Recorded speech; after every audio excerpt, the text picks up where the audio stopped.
দেশের প্রয়োজনে সেনা সদস্যদের সর্বোচ্চ দায়িত্ব পালনে প্রস্তুত থাকতে হবে সেনাপ্রধান। সেনাপ্রধান জেনারেল ওয়াকারুজ্জামান বলেছেন, দেশের প্রয়োজনে সেনাবাহিনীর সকল সদস্যদের সর্বোচ্চ দায়িত্ব পালনে প্রস্তুত থাকতে হবে। আজ বৃহস্পতিবার সকাল 9:30টায় রাজশাহী সেনানিবাসের প্যারেড গ্রাউন্ডে বাংলাদেশ ইনফ্যান্ট্রি রেজিমেন্টাল সেন্টারে 7ম কর্নেল অব দি রেজিমেন্ট এর অভিষেক অনুষ্ঠানে তিনি একথা বলেন। এর মধ্য দিয়ে সেনাপ্রধান বাংলাদেশ ইনফ্যান্ট্রি রেজিমেন্টাল সেন্টারের অভিভাবকত্ব গ্রহণ করলেন। ওয়াকারুজ্জামান বলেন, ইনফ্যান্ট্রি রেজিমেন্ট 1971-এর পর থেকেই দায়িত্বশীলতার সঙ্গে তাদের দায়িত্ব পালন করে যাচ্ছে।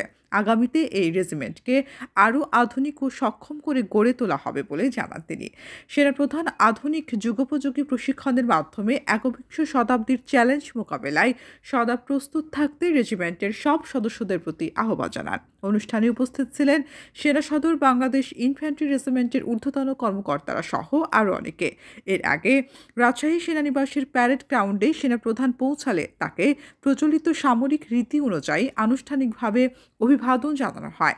এরপর সেনাবাহিনী প্রধানকে কর্নেল র্যাঙ্ক ব্যাজ পরিয়ে দেওয়া হয়।